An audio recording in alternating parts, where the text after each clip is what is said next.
Hello, everyone. So, for our first reading, I felt that it was important to go over the commandments as Yeshua gave them. It gives us much more insight. I would like you to note as well there is a discrepancy. In the traditional Bible, there are 10. However, Yeshua gives 14. There's a few of these. I'm sure you will be able to see why the Vatican buried this in their secret archives for, over 1,000 years. But let's get into it. And Yeshua said unto them, Behold, anew I give unto you the law, which is not new, but from old. Even as Moses gave the law unto Israel after the flesh, so also I give you the law for the kingdom of Israel after the Spirit. For who are the Israel of God? Even they of every nation and tribe who work righteousness, love, mercy, and keep my commandments. Those are the true Israel of God. And standing upon his feet, Yeshua spake, saying, Hear, O Israel, the eternal all, thy power, God, is one. Many are my overseers and my prophets. In me all live and move and have subsistence. Subsistence. Ye shall love thy Creator, God, with all your understanding of the holy law. Ye shall love thy neighbor as yourself, even as the law instructs. Ye shall not take the life away of any creature for your pleasure, nor for your profit, nor yet torment it. Ye shall not steal the goods of any, nor gather lands and riches to yourselves, beyond your need or use. Ye shall not eat the flesh, nor drink the blood of any slaughtered creature, nor yet anything which bringeth disorder to your health or senses. Ye shall not make impure marriages, where love and health are not, nor yet corrupt yourselves, or any creature made pure by the Holy One. You shall not bear false witness against any, nor wilfully deceive any by lie to hurt them. Ye shall not do unto others, as ye would not that others should do unto you. Ye shall worship the one eternal, the Father, Mother in heaven, of whom all are things, and reverence the holy name, keeping sacred their holy daily communions. Ye shall revere your fathers and mothers on earth, whose care is for you, and all the teachers of righteousness. Ye shall cherish and protect the weak, and those who are oppressed, and all creatures that suffer wrong. Ye shall work with your hands the things that are good and seemly. So shall ye eat the fruits of the earth, and live long in the land. Ye shall purify yourselves daily, and rest every seventh day from labor, keeping holy the Sabbaths and the festivals of your supreme power, God the Creator. Ye shall do unto others as ye would that others should do unto you. Now, let's get into the differences a bit.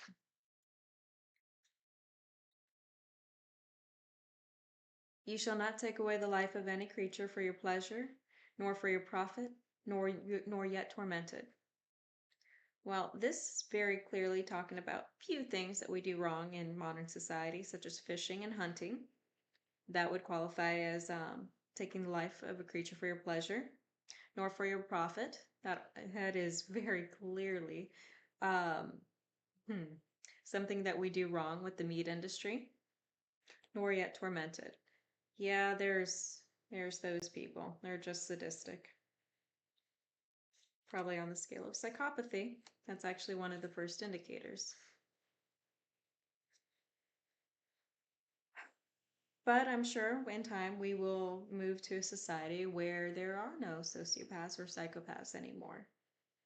But first, I think we should start with just moving past the point where we feel the need to take our food from the land and from the sea that are animals, of course. I love this. You shall not steal the goods of any, nor gather lands and riches to yourselves beyond your need or use. Now, as I'm sure you can see in today's society, the 1% owns about 50% of the entire world's wealth. This is probably why this was left out of the Bible.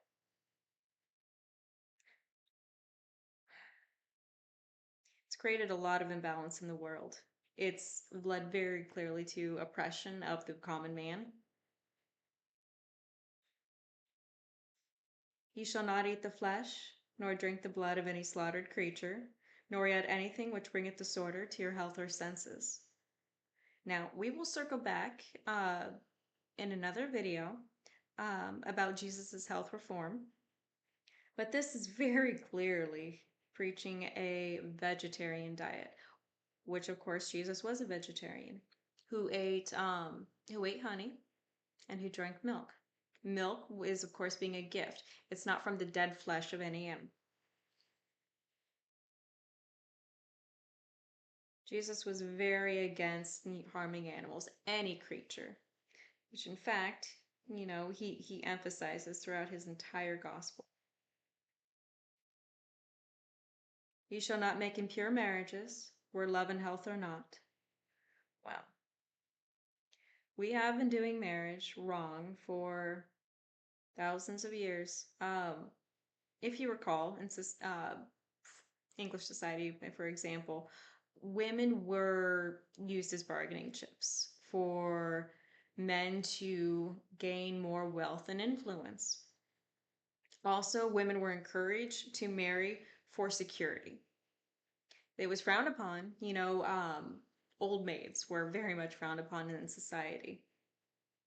They were thought to be, gosh, how should I say this? They were thought to be burdens.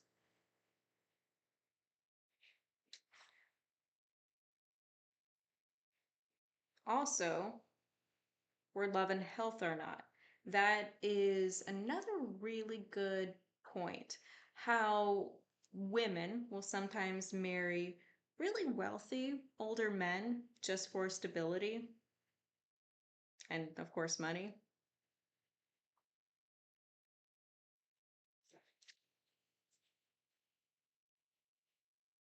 "Ye shall cherish and protect the weak, and those who are oppressed, and all creatures that suffer wrong." It's quite beautiful. "You shall cherish and protect the weak." Well, if that's not the case for civil disobedience, then I really don't know what is. "And those who are oppressed, and all creatures that suffer wrong." Yeah, we really need this commandment. The world's just wrong today, with all the people still in slavery and human trafficking and the children. We really do need to stand up for the children, for all people that are oppressed, for all people that are victims of the system. I mean, there's the government's oppressive too.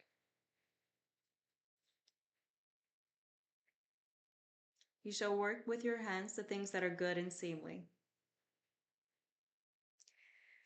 So basically, don't become a professional fisherman.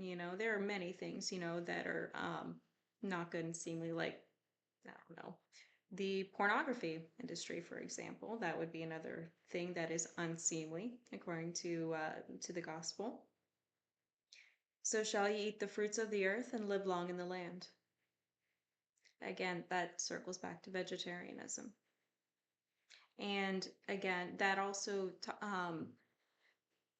implies a more talks about a system that should be more balanced, where we're living off of what we produce, which reinforces that we should have self-sufficient communities locally.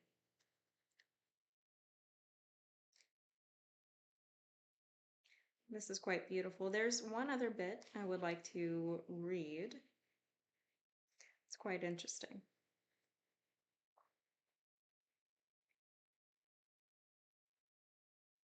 "And they came down from the mountain. Yeshua charged them, saying, Tell the vision to no man, until the Son of Man has risen again from the sleep of death." His disciples then asked him, saying, Why then say the scribes that Elias must come first?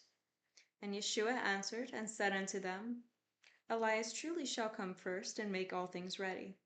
But I say unto you, that Elias is come already, and they knew him not, but have done to him whatsoever they lusted. Likewise shall also the Son of Man suffer of them. And they knew him not. Then the disciples understood that Yeshua spake of them of John the Baptist. Now, this is very clearly talking about reincarnation.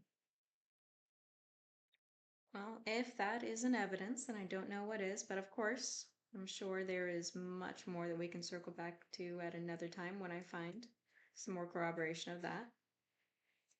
But again, simply know it to be true.